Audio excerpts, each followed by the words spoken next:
영상 보시기 전에 구독과 좋아요 꼭 눌러주시기를 부탁드립니다. 예, 이상규의 정치 현안, 오늘은 경제 관련된 이야기를 할까 합니다. 갓세돌이라고 말을 하는 이세돌 구단이 놀랍게도 불계승으로 이겼습니다. 지금까지 인공지능과 바둑을 둬서 이긴 최초의 인물 이세돌답게 끝내줬습니다.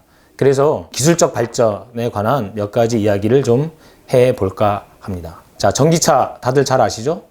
먼저 떠올리는 것은 테슬라가 됩니다. 전기차 중에서 전기버스가 가장 싼 나라가 중국이라고 합니다. 왜냐하면 중국이 대량 생산 가장 많이 만들기 때문에 그래서 원가가 떨어지는 거죠. 자, 전기차의 마지막 종점은 무인차, 자율주행차가 되는 거죠. 이 기술을 배에다가 접목시키면 스마트 쉿이 됩니다. 자, 우리가 쓰는 핸드폰이 똑똑해졌다. 그 안에 컴퓨터가 들어왔다. 그래서 스마트폰이라고 하죠. 그런 것처럼 선박이 똑똑해지는 것, 바로 이것을 스마트 쉿이라고 합니다. 현재 가장 부가가치가 높은 그리고 기술력이 요구되는 배는 LNG선인데 이 LNG선보다 훨씬 더 많은 부가가치를 낼 수 있는 최첨단 기술, 바로 스마트 쉿이 되는 거고 자율 운항 시스템을 갖춰야 합니다.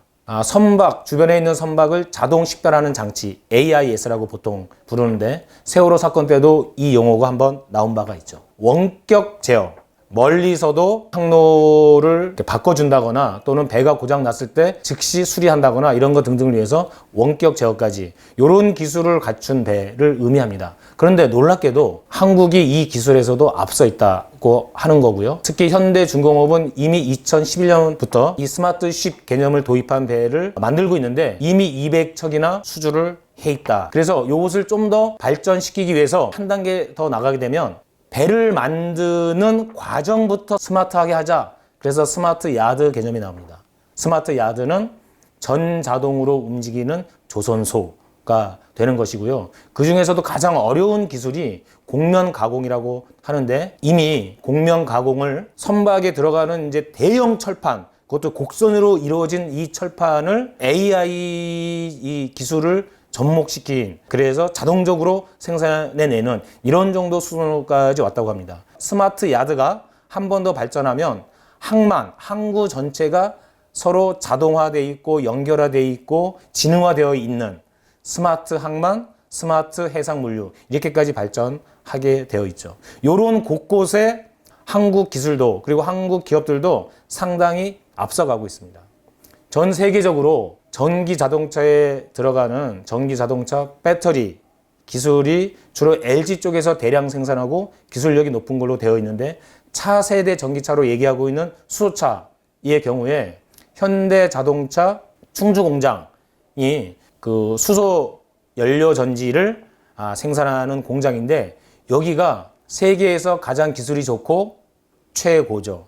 세계에서 가장 규모가 크고 최대입니다. 최초의 수소 전지 공장이라고들 그들은 얘기하고 있습니다. 자, 이런 것들이 지금 우리 주변에 전면적으로 지금 도입이 되고 있습니다.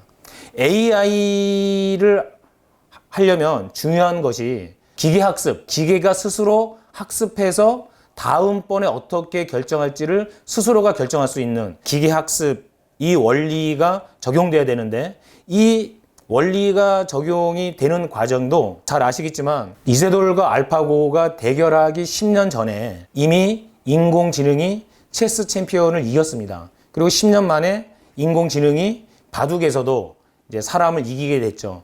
이세돌을 꺾고 그 다음에 커제를 꺾었습니다. 이 커제를 꺾을 때에는 처음에 등장한 알파고보다 훨씬 업그레이드된 강력한 인공지능이 나왔죠. 현재 이세돌과 붙고 있는 한돌은 세계 대회에 나가서 무려 3위를 한 이것도 역시 최강의 인공지능으로 알려져 있습니다. 자, 이런 인공지능 세계가 펼쳐질 이 새로운 세계에서 우리 인간은 어떻게 대응해야 할 것인가? 꼭 하나 짚어야 할 것이 뭐냐면 노동 관점이 기초로 들어가야 한다. 스마트 쉿, 수소차, 시스템 반도체, 4차 산업혁명, 최첨단 기술 이 모든 것에 노동자의 노동권에 대한 확실한 보장 이것이 전제가 되어 있지 않으면 이 기술의 활용과 기술을 활용한 생산 과정, 제조 과정에서부터 노동부 시 인간 무시가 들어가게 되면 재앙적 결과를 초래할 수 있다. 그래서 그냥 인본, 그냥 인간 윤리가 아니라 노동자적 관점을 분명히 하는 것이 굉장히 중요하다. 첫 발을 뗄 때부터 그렇게 되어야만 이 새로운 산업이 사람답게 사람의 모습을 하면서 갈 수 있다라고 하는 것을 이상규는 민중당은 분명히 짚고 넘어갑니다.